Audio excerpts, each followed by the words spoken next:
Breaking news చూస్తున్నారు. Iran America మధ్య చర్చలు ఫెయిల్ అవుతూ ఉన్నాయి. దీంతో ప్రపంచానికి ఇప్పుడు ఆయిల్ షాక్ తప్పదా? ప్రస్తుతం దీని గురించి మాట్లాడుకుంటున్న సందర్భం. ఇరాన్ అమెరికా మధ్య శాంతి చర్చల్లో పురోగతికి సంబంధించిన another war బ్రేకింగ్ న్యూస్ చూస్తున్నారు.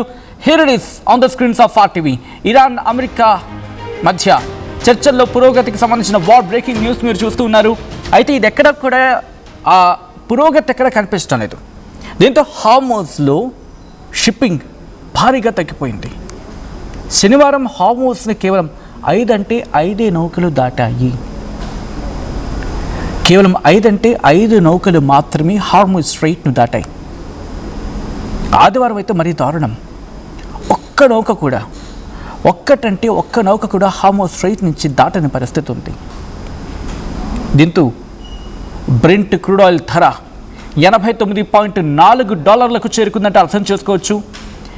బ్రెంట్ క్రూడ్ ఆయిల్ ధర $89.4 చేరుకుంది. మీకు గుర్తుందా, ఇనీషియల్ స్టేజెస్లో, అంటే మరీ అంత ఇనీషియల్ కాదు, యుద్ధం ప్రారంభం కాకముందు 85-80 ఈ మధ్య అక్కడక్కడ ఊగిసలాడుతూ ఉండేది.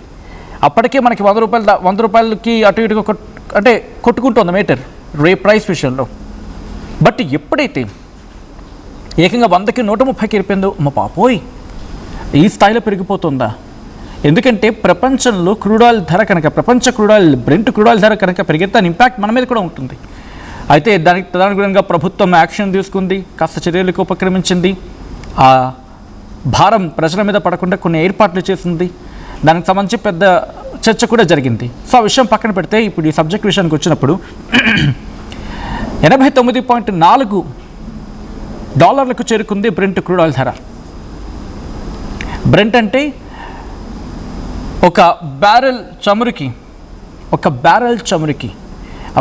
అంటే 159 లీటర్లు. అంటే 159 లీటర్ల చమురుకి $89.4 రేట్ ఉంటే ఒక బ్రెంట్. అటువంటిది ఈ బ్రెంట్ క్రూడ్ ఆయిల్ ధర 100కు చేరుకుంటే పరిస్థితి ఏంటి? అర్థం చేసుకోండి నార్మల్గా ఎలా ఎటువంటి పరిస్థితి ఉందనేది. 89.4 అంటే అర్థం చేసుకోవచ్చు. అక్కడ 159 లీటర్లు. సో ఇంకా ఇబ్బందికర వాతావరణానికి వెళ్ళిపోతుంది కదా. బ్రెంట్ క్రూడ్ ఆయిల్ ధర $100 అంటే చేరుకుంటుంది అనేది అంచనా. అది ఎప్పటికీ సెప్టెంబర్కి చేరుకోవచ్చు అనేది ఈరోజు కొన్ని మెయిన్ ఆర్టికల్స్లో కూడా ఈ అంశానికి సంబంధించి ప్రస్తావించడం జరిగింది. ఒకవేళ బ్రెంట్ క్రూడ్ ఆయిల్ ధర సెప్టెంబర్ 15 టైంకి 100కి చేరుకుంటే దాని ఇంపాక్ట్ మళ్ళీ మన మీద పడుతుంది. గతంలో మరి 130కి వెళ్ళినప్పుడు ఇంపాక్ట్ పడలేదు, మరి సచిన్ అంతగా అంటే ఉందండి, ఎందుకు లేదు. బట్ ఏంటంటే ఆయిల్ రిజర్వ్స్ ఉన్నాయి, గుర్తుపెట్టుకోండి. మన దగ్గర ఆ టైంకి మనల్ని కాపాడింది ఏంటంటే ఆయిల్ రిజర్వ్స్. ఒక 2-3 నెలలకు తగినట్టు రిజర్వ్స్ ఉన్నాయి కాబట్టి సరిపోయింది. బట్ ఇప్పుడు రిజర్వ్స్ కాదు కదా. మన బండే తీసుకుందాం. ఏం చేస్తూ ఉంటాం? పెట్రోల్ కొట్టిస్తాం, ఫుల్ ట్యాంక్ కొట్టిస్తాం. కానీ ఆఖరికి మనకు కాపాడేది ఇదేది రిజర్వ్లో ఉంచేది. అంటే ఒక డ్యూరేషన్ ఆఫ్ టైం ఇస్తుంది. ఆ టైంలో కనుక మళ్ళీ మనం పెట్రోల్ కొట్టించుకోలేదనుకోండి, రిజర్వ్ వాడేస్తే ఏముంటుంది, బండి అయిపోతుంది కదా. ఇది కూడా అంతే. మన గవర్నమెంట్ ఏం చేస్తుంది, రిజర్వ్లో ఉన్నదాన్ని వాడింది. మనమే కాదు, ప్రపంచ దేశాలలో అన్ని ప్రభుత్వాలు ఇదే బంద్ చేసుకున్నాయి దాదాపుగా, ఎందుకంటే అక్కడి నుంచి రావడానికి దారి లేకపోతే. సో ఇప్పుడు ఏం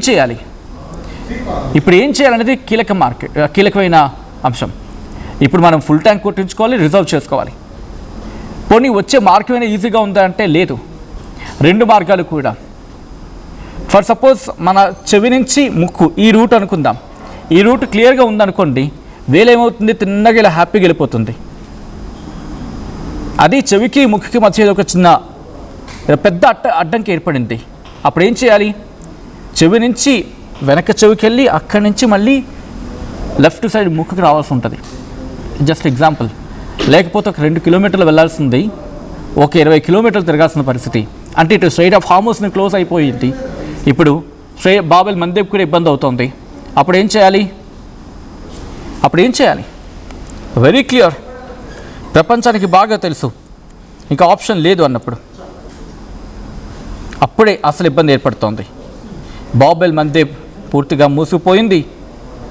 స్ట్రైట్ ఆఫ్ హార్మోజ్ పరిస్థితి అంత వేగంగా ఎప్పుడు తేలుతుందో తెలీదు. దీంతో సౌత్ అట్లాంటిక్ ఓషన్ నుంచి ఇండియన్ ఓషన్లోకి రావాలి.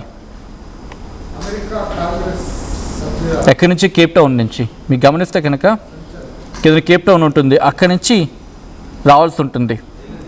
రేట్లు పెరిగిపోతాయి, చాలా దారుణంగా ఉంటుంది. ఎందుకంటే యూరప్ నుంచే కదా ఇప్పుడు పోనీ మన వెనిజులా నుంచి మనకి వాళ్ళ ఆయిల్ రావాలన్నా, లేకపోతే ఇన్ఫ్యాక్ట్ రష్యా అటువైపు నుంచి రావాలన్నా ఆప్షన్ ఎక్కడుంది? యుక్రెయిన్, రష్యా, వీటి గురించి మాట్లాడుకున్నా. సో కాబట్టి ప్రస్తుతం కాస్త ఇబ్బందికర వాతావరణం. ఒకవేళ యుద్ధం అనేది ఆగకపోతే కనుక, ఈ శాంతి చర్చలు కనుక కొలిక్కి రాకపోతే ఈ రేటు మరింత పెరిగిపోయే అవకాశం ఉంటుంది. అంటే 159 లీటర్ల పెట్రోల్ క్రూడ్ ఆయిల్ 89-90 రూపాయలు ఉందనుకుందాం. అది 100 రూపాయలు అయిపోయింది అనుకుందాం. 100 రూపాయలు 159 లీటర్లు అంటే అర్థం చేసుకోండి ఎటువంటి పరిస్థితి ఉంటుందో, ఆ తర్వాత ఎటువంటి పరిణామాలకు వెళ్ళిపోతుంది అనేది. ఎందుకంటే క్రూడ్ ఆయిల్ ఒకటే దాని ధరలా ఉంటే, దాన్ని రిఫైన్ చేసిన తర్వాత పెట్రోల్, గ్యాస్ వీటి కింద బైరిఫికేషన్ అంటే దాని ప్యూరిఫికేషన్ జరుగుతుంది కదా, అప్పుడు పరిస్థితి మారిపోతుంది. అంటే ప్రపంచ మార్కెట్లో 1 లీటర్ ధర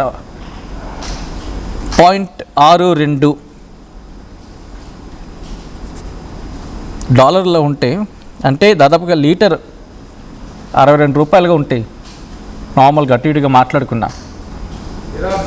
ఓకే, ఎందుకంటే డాలర్ ఒక 100 రూపాయలు అనుకుందాం. అప్పుడు ఏమైపోతుంది?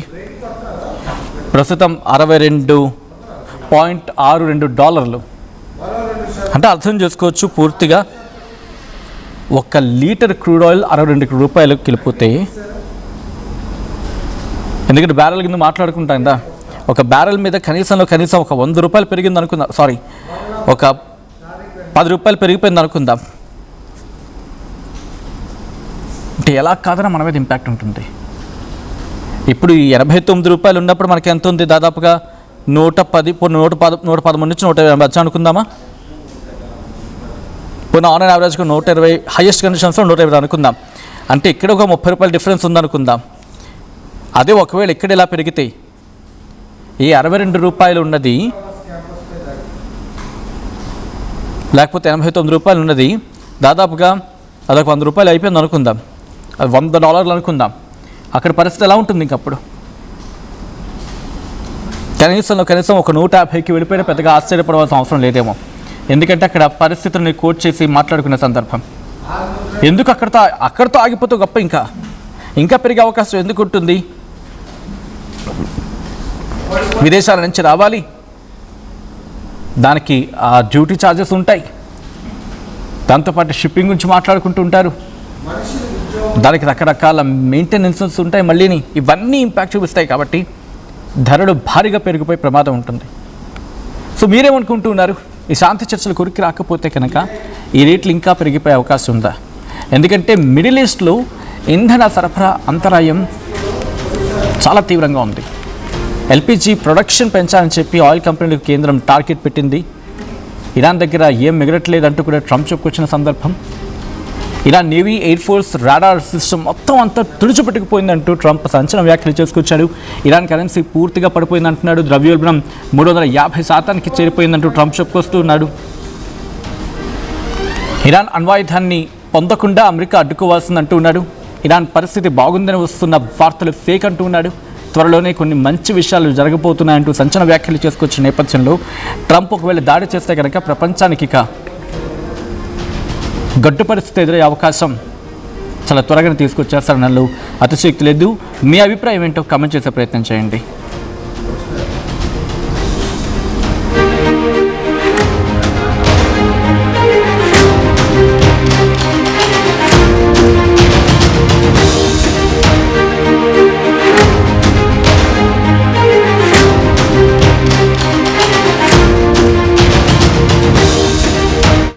టోర్నమెంట్ కి ముందు painter Pure in its form with grace made noble.